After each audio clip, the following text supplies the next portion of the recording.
And welcome to episode 84 of Ripping the Rack podcast. We are the longest running weekly episodic podcast regarding Candlepin Bowling on the interwebs today. We are going original OGs. We are the OGs. Mm-hmm. The two that started the crew. Oh, he's a poet and didn't even know it. That right. So Calvin is off on a little adventure with his wife. Hope they're having fun. And Mark's doing that adult thing. Man, that whole making money thing gets in the way with him a lot. Trying to make money. I don't know. I guess it's okay. It's okay. Hey, Merry Christmas, everybody. Tim, how was your Christmas? Did you have a good Christmas? Santa good to you? Santa was great to me. Very good. You were good, even though you weren't a good boy this year? Apparently, I was a good boy. I was exonerated of all charges, as Calvin would say on Calvin and Hobbes. Apparently, Johnny Cochran must have been your attorney, huh? Yeah, because it didn't fit, so they had to acquit. So apparently, yeah. No, Christmas was good. Way too much food. Yep. Hey, you know what? Those are the Lord's calories, and they don't count. Okay. Tell my waistline that. How about yours? You have a good Christmas? I did. I had a very good Christmas. It was a weird Christmas. I got a lot of retro stuff for Christmas. I got a couple of retro video games for Christmas. I got a few albums for Christmas, which was really cool. So it was like it made me feel younger again for Christmas, but it was a lot of fun. And Colin had a wonderful Christmas. So that's what it's about for me nowadays, is that he has a good Christmas. Yeah. You know what? My youngest is 24 and a half. My two oldest just turned 30 and just turned 29. So you're getting ready to have the Santa talk with them, huh? Yeah, just starting, thinking about it. Well, I know Jordan's fragile, so the whole Santa thing with him. It's funny as they get older, I actually take more enjoyment watching them open presents, because now that they're older, they appreciate things a little more than they did when they were 2, 3, 4, 5 years old, things like that. So, no, it was good. His favorite part of Christmas was watching me watch Colin open presents. So, well, the difference, of course, is you knew what was coming. Yeah, for the stuff that I bought him, yeah. The stuff Kelly bought him, I'm like, hey, that's a cool gift, dude. Yeah. Oh, you guys didn't buy together? Some of the stuff we did, and some stuff when we're out shopping, it's just like, oh, he'd like that. Oh, yeah. Angie buys everything. So you're just as surprised as the kids are when they open stuff? No, not really. Just because she does tell me what she buys for the most part. Or you look at the credit card bills and go, okay, we got stuff from there. We got it from there. I just work. I just make money. It goes into the checking account, and she pays the bills. And she makes sure you have food and warmth and clothes, you are good. I have, yeah. It's all good. No, Christmas was great. We hope all of you had a wonderful Christmas as well out there in our listener land. Except for one. But I'm not going to say who that is. They just need to guess who it is. Yeah. If you know it's you, then it may be you. It may not be you. No. It could be somebody you know. It could be. Bowling. Yeah, it's a sport where you knock down pins and you try and throw as few balls as possible. We do. My New Year's resolution is to try and throw less balls per string. Well, or you just start pressing the button after 2. Sometimes I should just press it after 1, even if I got more. So I'm gonna throw myself onto the bus for a moment. I saw something last week in our Thursday Night League that I'm trying to remember if I had seen before. Okay. And that's not just in league, but in the Worlds and any team tournament. Our last 3 guys. Yes. Yep. In the last string went 88 at the half, 91 at the half, and 88 at the half. All 3 was sitting on, except for Jason. He was 88 at the half. He went spare, strike, spare, strike, spare, open. I was open, spare, strike, and Eric was sitting on a double. Sitting, I was sitting on a double. Oh, you were sitting on a double. He was sitting on. He had a double and a spare. Yes. So I don't. I know. was 65 in a ball. Thank you. You were 62. Don't take away from my story. And a ball. No, you did not have a ball. You threw a mark in the fourth and you were open in the fifth. I have the picture to prove it. How are you? Okay, you have a picture.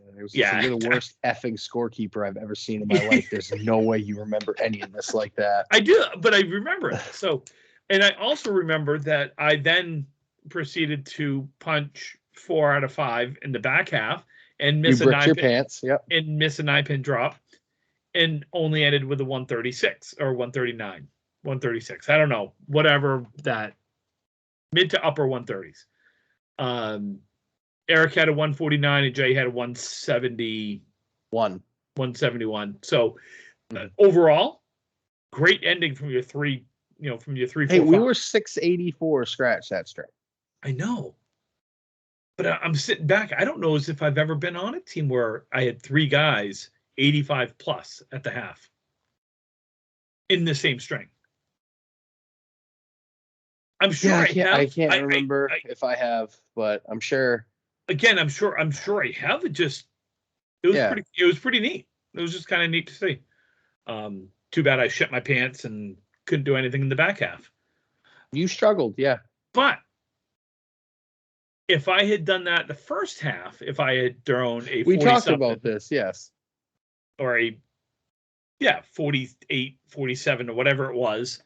If I had done that in the first half and then threw a 91 back half, I'd have been super stoked with that 136. Well, that's what I did in my high single that I have in Bangor, my 188. I threw a 4-bagger to open the back half, and I only had a 188. So you can imagine what my front half was. It was nothing to write home about. What do you mean only? Well, I mean, a 4-bagger, if you had any decent half in the front with a 4-bagger in the back, you should have 200. None of my 200s have ever had a 4-bagger or a 5-bagger. Well, you're Tim effing Matero. No, I am. Thank you, Tasha Murray. I am, but I'm not. I don't think I just feel like if you throw a 4-bagger, it should be, I don't know, maybe higher. I don't know. I mean, 188 is great. I feel like I could have had 200, and maybe that's just something I need to get over. But it's still a good high single. I'm not taking anything away from it. I was going to say it's a great high single. You need to get over it. Okay. I'm just saying. I don't know. It was just kind of neat. I want to congratulate Sean, and I'm going to butcher it because I am the butcherer of last names. Candlepin, Canavan.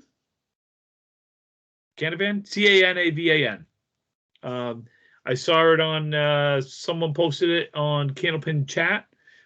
He hit his first 400 last week. Great bowling. What were the scores?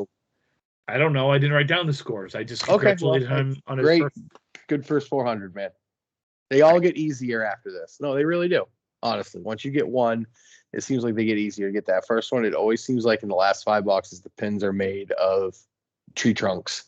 Yeah, and they do not fall down. Yeah, but you know what? I will say this. So I was listening to Maddie and Evan on The Approach on the other podcast, the other Candlepin podcast, and I didn't realize that Evan only has one 700 to his name, and it's a 797. That's a pretty good 1/700 to have. He has not a 701, a 702.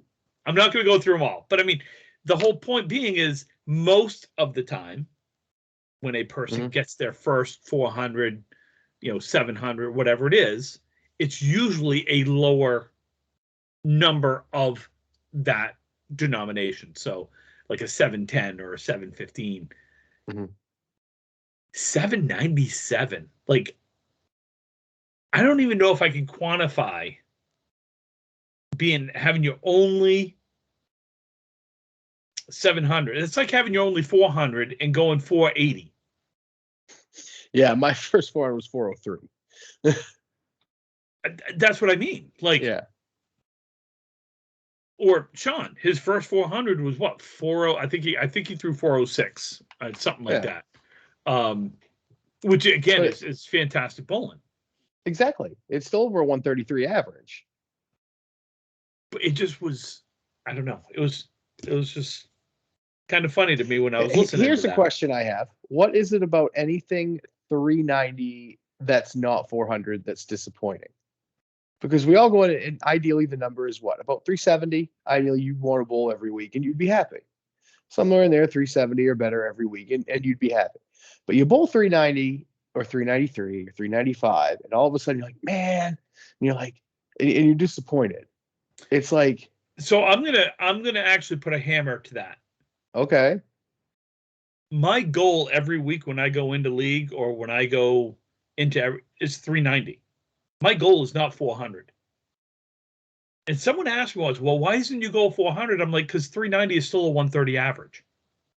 Mm-hmm. So if I go 399, which I did last week, why would I be disappointed? That's a 133 average. But we see people that are. I know, and I'm not seeing anything bad about that. This is me personally. Mm-hmm. My goal every night when I go to league is 390. If I hit 390, I'm pleased. No, I don't want to say pleased. What's the word I want to look for? Because you are content with the job that you did that night. Thank you. At bowling. Thank you. You're not overly enthused. You're not disappointed. No. You did your job, Belichick. You did your job. Yes. Now, if I go 385, I typically would be like, okay, it's a good night. Could I have done differently to get to 390? Last week when I was 399, someone said, oh, you only needed one more pin. And I'm like, no, I beat my goal by 9. Like, the magic number, yeah, people like 400 being the magic number because it's a nice even number. I think it's a marker too. It's you had an above average night, or you even had an above great night. Like, let's face it, the years we see people that average 133 plus in anything over a long stretch may be over. It might be just the way the decks are now. The amount people are bowling, and that's a less thing. The less people are bowling. We all know that do this competitively. The more you bowl, the better you're going to bowl because it's muscle memory. We talk about being sharp. We talk about, you make more singles when you bowl more because you're used to throwing at pins more often. But you look at guys, and I don't know, maybe it's an age thing. Like, you have that mindset, Tim, but I know guys that are 20 and all they want is 400 every week. And if they bowl 390, they're mad. They bowl 365, they're mad. And they go through and they're like, well, I didn't fill that mark. I didn't fill that mark. I didn't fill that. Could have been a double. That. When does it change? Because I think maybe I'm going through this now in my mid to late 30s. When does that mindset change? Because I don't know, maybe you don't agree with what I'm talking about, but I feel like the younger guys will critique their score more than the older guys do, even though they're the same caliber of bowler. They might have the same average, but they go about looking at it differently. And the reason I say this is on the Candlepins for Cancer broadcast that we're going to get to in a little bit. One of the announcers makes a great point. 120 is the goal. How you get, there's many ways to get there. Mm-hmm. So it's like, why is it you look at it differently as you get older? Okay. So there's a couple of ways that I'm going to kind of tackle this. The first one is kind of the first question of when does it change, or when did it change for me? Because it's different for everybody. It started to change for me when I had my first child. I was 26 years old. It didn't truly change for me until around 2000, 2001, 2002, when I was in that early 30s. And the reason what happened was I was at my first year that I averaged 130 in the league was in mid to late 90s. 97, 98, somewhere in that time frame. Mhm. And I was getting pissed. Not pissed. I'd get angry if I went 390 or 395. And I'd be like, well, why the hell didn't I go 400? And it was always, what the hell, geez, oh yeah, I missed that 9-pin drop. Oh, geez, yeah, that one shot I hit that didn't go. Things like that.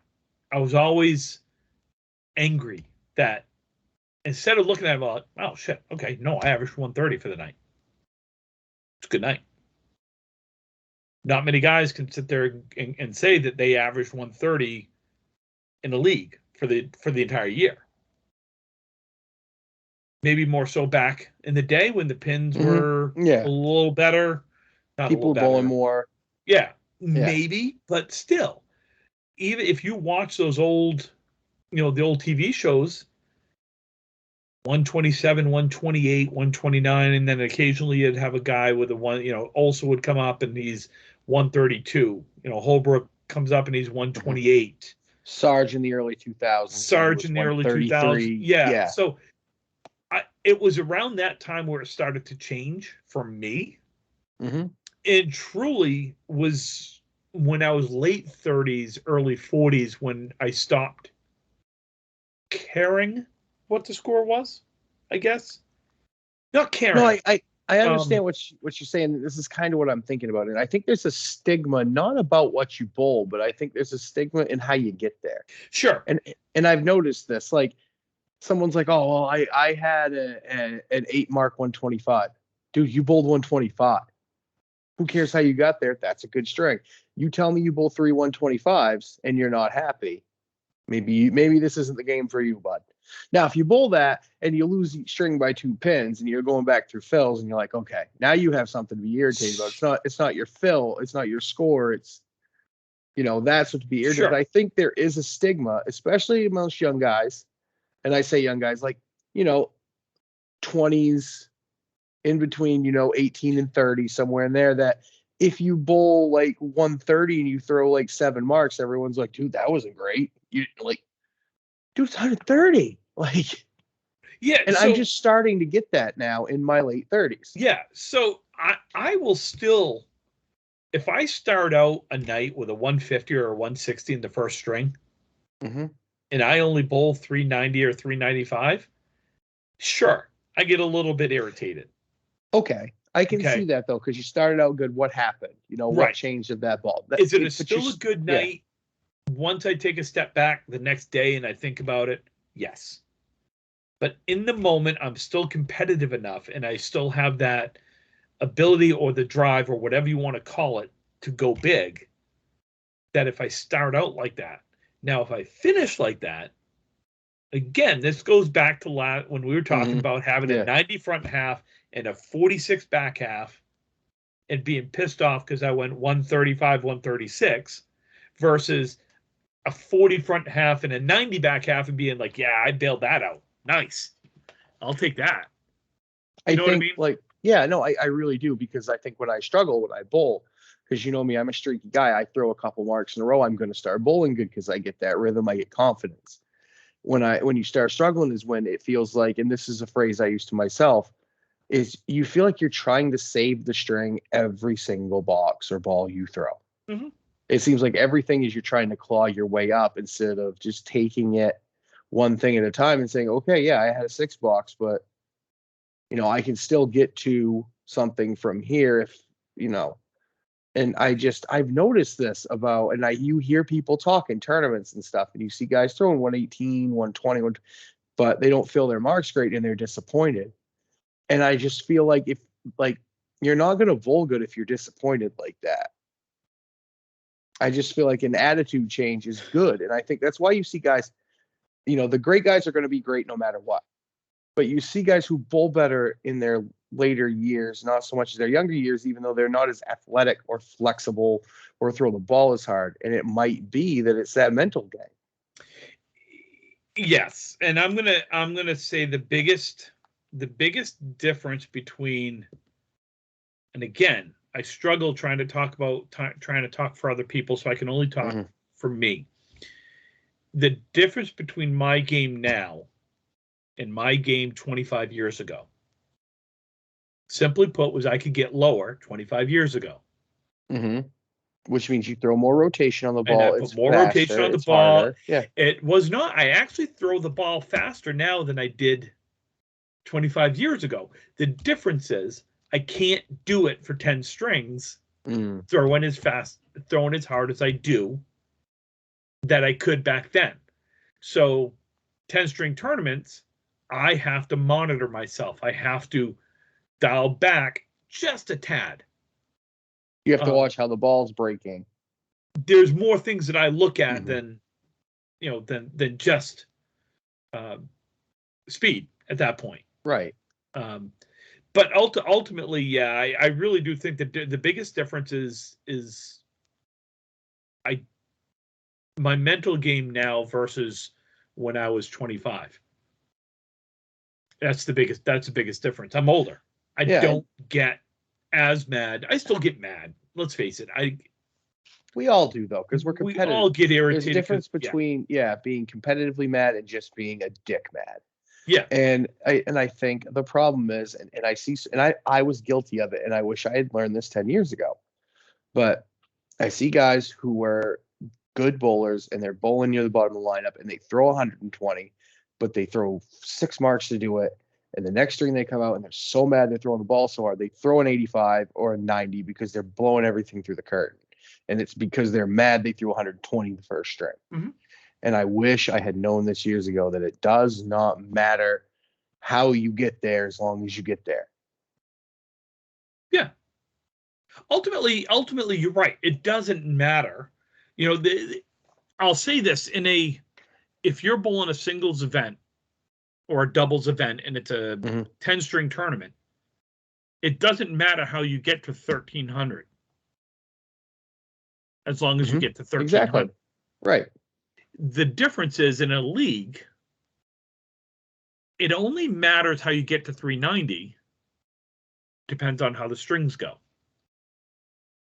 When there's something to be said for the string, a point for tie, 2 points for a win, and you bowl a 110 and you lose by 20, and then you go out and you throw a 160 and you win by 70, and then you go out and throw a 120 and I don't know, whatever, and you lose by 2. And you lose by 2, but you take total, so you split.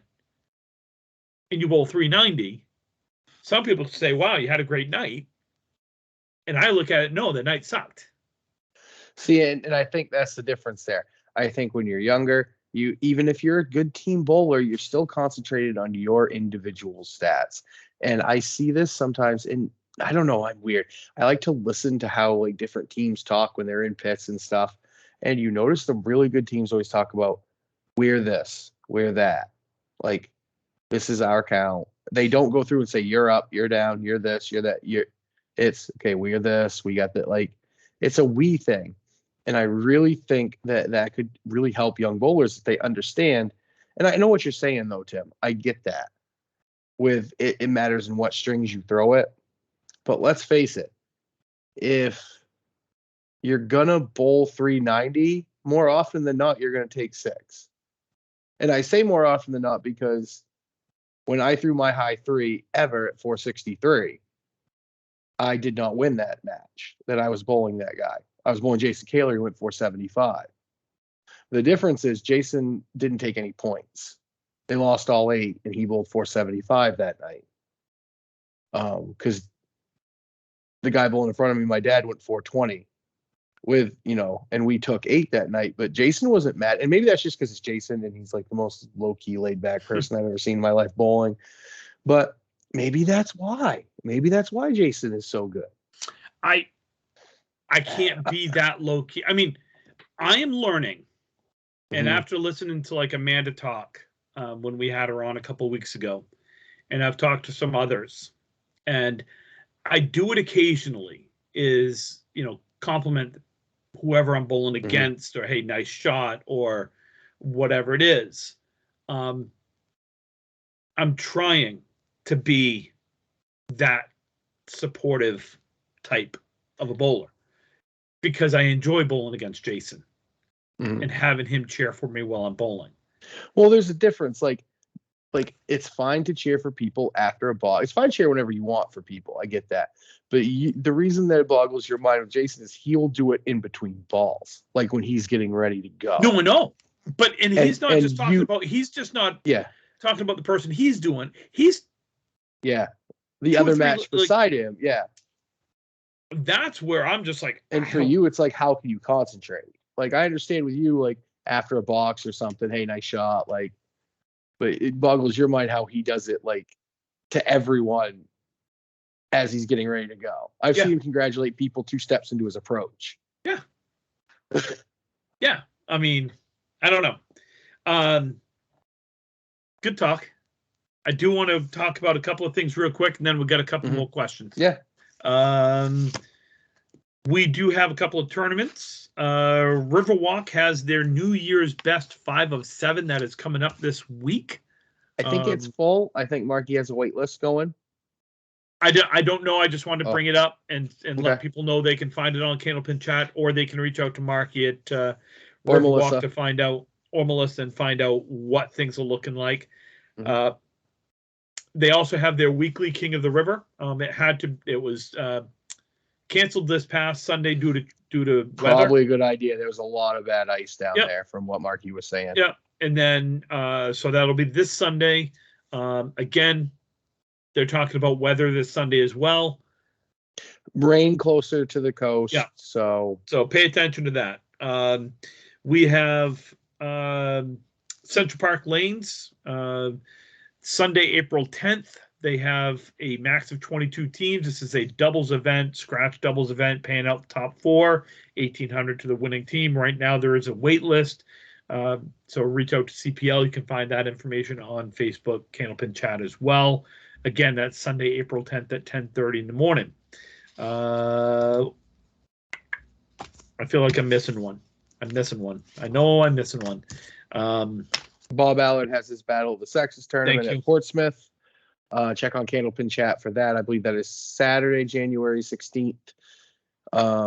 Check with Bob on Candlepin Chat or Portsmouth Bowlerama with Andrew for more information.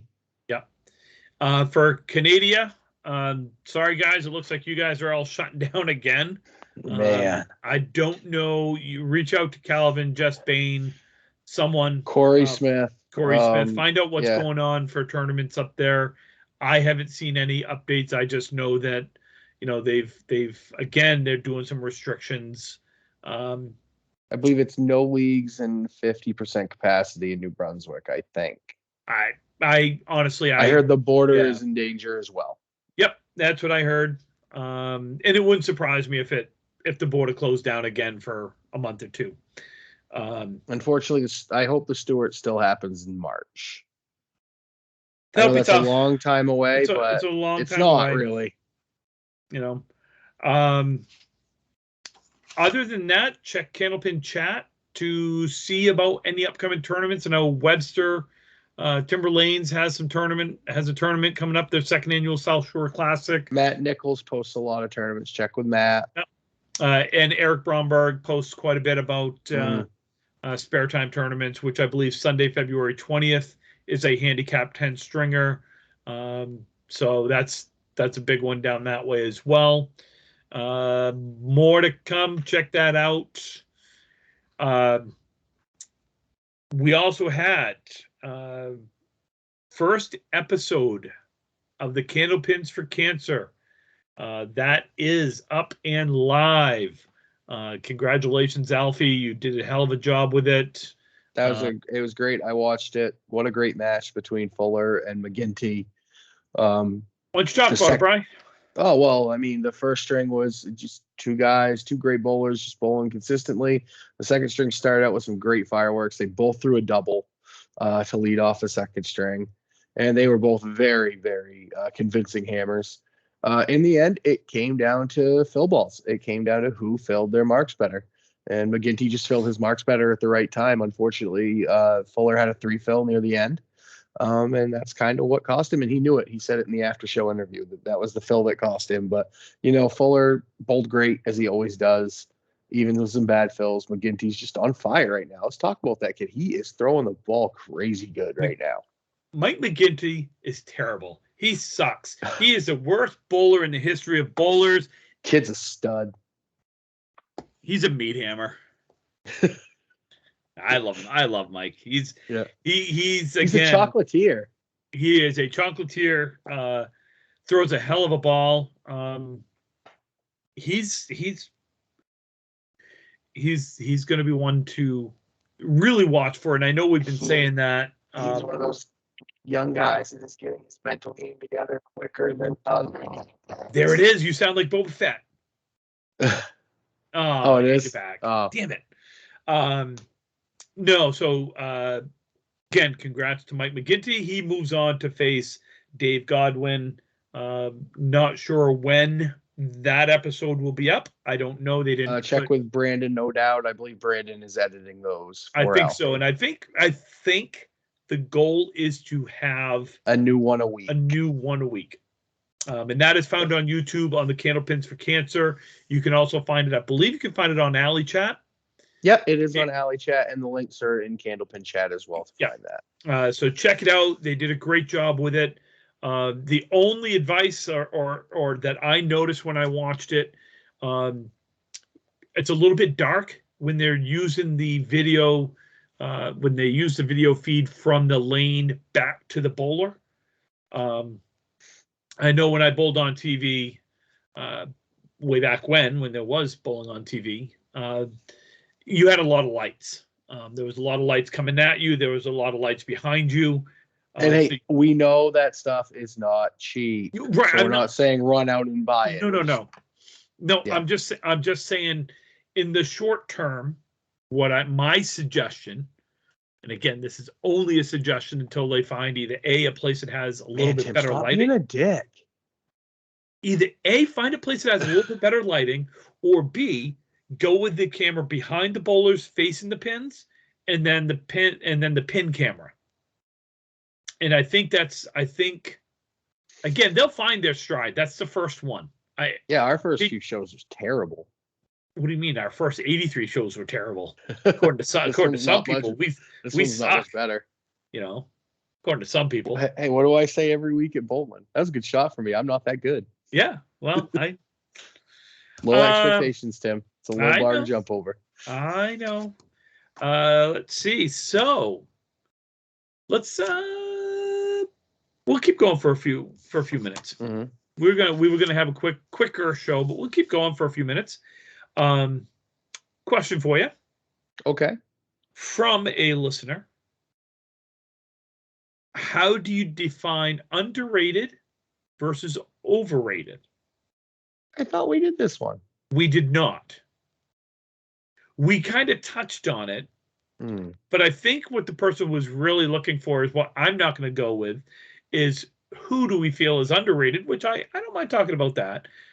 And who do we think is overrated? And I am not going to talk about who. No, I'm not going to go into who's overrated. I mean, Calvin Locke is overrated. Well, I mean, there's different ways to look at this, though. And I've learned this now bowling with different people who I'm not used to bowling with in different things. The way you view somebody as a teammate or a team bowler when you're not bowling with that team can sometimes differ between the people. When you bowl on that team, it may be completely different. And Calvin is one of those people where if you're on the outside looking in, you think, wow, how can anyone bowl with him? But he really is a very supportive teammate and is always there for every ball you throw. But I'm not talking about being overrated or I'm looking at this as a bowler. I know, but that's what I'm saying. That is something that a lot of underrated is. It makes a bowler underrated is their ability to be a good teammate, not necessarily what they do on the lanes, because they can enhance a team that way. But I think just purely on ability wise, underrated are guys that will average, 122 to 125, but do it quietly. You look and they're never loud and outspoken, they're not out there tooting their own horn, and you just look over and every once in a while you glance down through the league sheet, you're like, wow, they're still at 120 something. Cool. And then you look at the end of the year like, man, and you realize they've been one of the more solid bowlers, maybe not top average, but one of the more solid bowlers over the whole time of the league. And I think that's what makes it underrated. It's not always, it is ability, I guess, but there's a lot of things that can, you know what? There's a lot of things that make a bowler overrated based on score. They could be the most amazing bowler in the world, bowl 130, and I want nothing to do with them on my team because they're a team cancer. Like, I think the rating system is you personally and how you feel comfortable and what you think will make your team, if you're a captain, that much more competitive. Sometimes it's bringing the 5 best bowlers. Sometimes it's bringing the 5 guys that get along the best and are going to bowl better that day. So here's how I'm going to say we all know people that we feel are underrated. Mm-hmm. And it is a personal preference. Man, people are going to give us so much shit for taking this political way out. I know, but I'm going to put it this way. I don't see someone like Chris Winiarz very often. Harry Potter. I find him to be very underrated.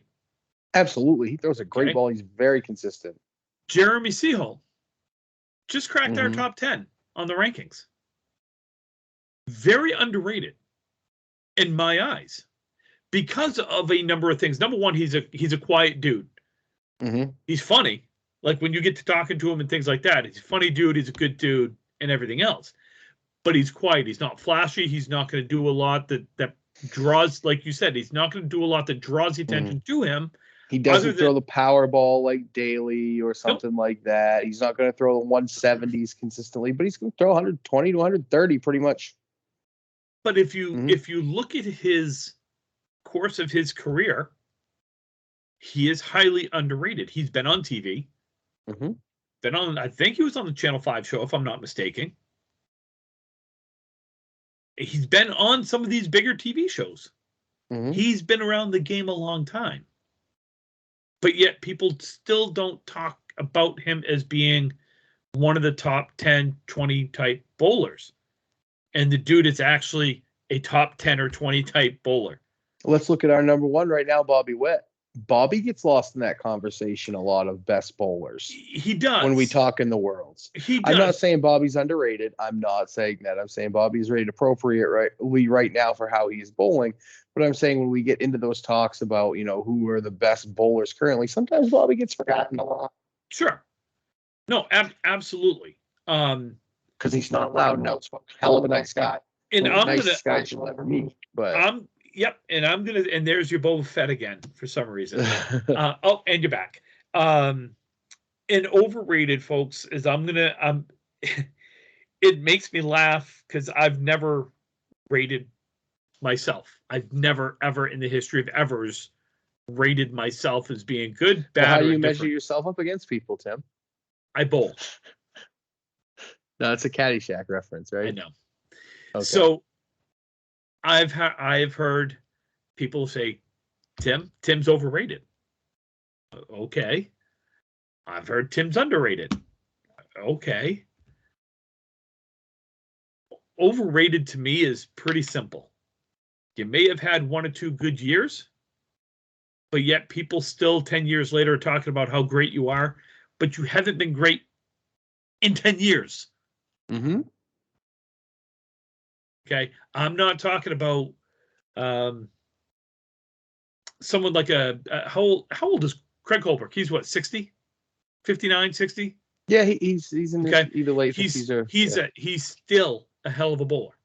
Mm-hmm. He has had a Hall of Fame. He is in the Hall of Fame, and he is arguably one of my top 5 bowlers that I have ever seen. Mm-hmm. Okay. I'm not saying he's overrated or underrated. I'm using him as the example is that 10 years ago, he might have been the number 1 bowler. And I think even Craig, being a great individual like he is and a gentleman himself, would tell you right now, if you're like, oh, you're one of the top 10 bowlers in the world, Craig, he'd be like, well, I don't think so, honestly, right now. But now let's say, Brian, let's use you as an example. Let's say 10 years ago, you were a 125 average and you won a couple of Pro Series events. You were, you had through a couple of big 200 strings, couple of big series. Man, I wish this was real. Okay. Now, 10 years goes by. You haven't done anything in 10 years. Now we're getting to reality. Shit. Okay. You're such an ass. That's what I mean by underrated versus overrated. Right. And people are Okay. still building teams around you. Yes. Well, the teams that want, this is what I've noticed. Those bowlers that fit that description that you're talking about often are on teams full of young guys who are trying to break into the scene. And a lot of times, the overrated bowlers will hurt those young bowlers by teaching them bad habits. That may be the reason why they are overrated now. And this, I mean, it all circles back. It's a circle. It's a circle. It goes back to what I was talking about earlier with mental state, and it's not your score and how you get there. And I feel some young bowlers are deterred by, and I saw this a lot when I was younger. It's changed now. The culture's changed. But you throw like you were in your late teens, early 20s, you throw a 130 game. Now, granted, it may take you 7 marks to get there, but the pro guys are crapping on you because you should have had a 50. So all of a sudden you're down on yourself because you didn't fill your marks that great instead of being happy you threw a 30. So I think overrated sometimes are those guys that maybe average 125 but are just bags of dicks to bowl with. The experience is overrated. Yeah, guess. and maybe that's it. I don't. At some point, when I truly don't care Never what meet your people- heroes, right? I mean, that's kind of what we're getting at here. Maybe the guys that bowl the best aren't always they're overrated. The experience is overrated. Maybe. Yeah. I don't know. I mean, I take. Here's the thing: is Russ Neely taught me a long time ago never to take anyone lightly. Ever in the history of evers, do you take someone lightly? And I would like to think that I have never looked past someone when I've had to bowl them, whether it's in a league or whether it's in a tournament play, match play, whatever it is. I would like to think that I haven't looked past anyone. There are people that look past people. And that, to me, is when you start to become overrated. Because then you start losing those matches because you look past whoever it was. You get a top seed in a roll-off, and you lose to the bottom seed because you look, oh, I'm going to make the finals, so this is just this is a warm-up. Formality, yeah. Yeah. I mean, let's face it, as a bowler, any bowler is going to lose more than they win. Tommy also lost more than he won. I know it sounds funny to say it, but it is true. Charlie Milan lost more than he won. Russ Neely, Al Joy, Chip Carson, myself, Jeff Atkins. I mean, it doesn't. The list goes into the hundreds. Robbie Henderson, Chris Holland. They've lost more than they've won. Doesn't mean they're underrated or overrated. It's the game of baseball. How the game works. If you hit 300, which is 30% in the game of baseball, that's a Hall of Fame career. 3 out of every 10 you get on base, and you're one of arguably the greatest hitter of all time. So, good question. Well, I mean, what's the mantra when we bowl in the Worlds? When we bowl 2 boxes at a time? It's not throw a mark every box. 1 out of 2. 1 out of 2. You hope to get up there, get a break, make it, and throw a good fill. If you can do that every time, that second box is like, okay, if you mark, it's a bonus. Yeah. Last question, and then we're going to wrap up. Okay. Quick one. Which bowling alley has the best food? Oh, that's tough. All time or just currently? Because this could be tough. I'm going to go, because right now because Fredericton had a Pizza Hut in it. So that's tough. But it wasn't a full menu.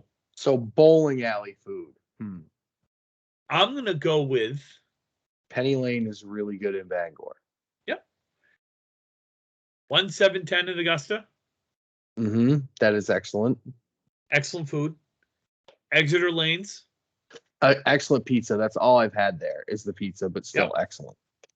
Leda Lanes. Yeah. Leda's food is really good. And Portsmouth, Bowlorama. I honestly have not bowled in Portsmouth. I'm looking forward to getting there someday and bowling at Andrew's house. And I did hear the food is really good. So I know that there's others out there. Yeah, hold on. We're forgetting our friends to the north. And is it Fairview in St. John where we bowl the Can-Am that has a little restaurant in the bowling alley? Oh, yeah. Shit. That forgot about that. Their breakfast is amazing. They're that really breakfast good. during the Can-Am it's all made to order on a grill. Yeah. But I'm going to say, to me, it's 1710 in Augusta, and Exeter Lanes, to me, has the two best food at the bowling alley. Because I've only had the pizza at Exeter, I can't judge it fully. But the two places where I've had the most food, and it's where I've bowled the most, is Augusta, 1710, which honestly is probably my number one because I've eaten there the most. And the food's excellent. But Penny Lane, I got to go with Penny's place up in Bangor. Which is really, really good. Which is really good as well. Mm-hmm. So maybe we'll talk more about this at a later time, but we are over what we wanted to be for tonight. So folks, as usual, you can please send us your questions, comments, concerns, things you'd like to hear, things you'd like us to talk about. Doesn't even have to be questions. It could be topics of conversation. Send it to rippingtherackpodcast@gmail.com. You can find us on Facebook and Twitter at Ripping the Rack Podcast. Brian, where else can they listen to us? Well, Tim, they can turn on their devices and they can hear us on Spotify, Anchor Breaker, iTunes, iHeartRadio, YouTube, Google Podcasts, and wherever else you listen to your podcast mediums. There it is. There's Boba Fett. Yeah, you're still Boba Fett for some reason. Nice. Folks, Happy New Year. Have a very, very safe and happy New Year. Enjoy the holiday, and we will see you. Honestly, guys out there, if you're listening, don't be a dick. Call and get a ride if you're too drunk to drive. No, really. Yeah. It's New Year's. This shit happens. Call one of your buddies. They'd much rather come get you than have to go remember you. Yeah. So have a very safe and happy New Year. We will be back next week. And we will see you guys in 2022. Happy New Year, everybody.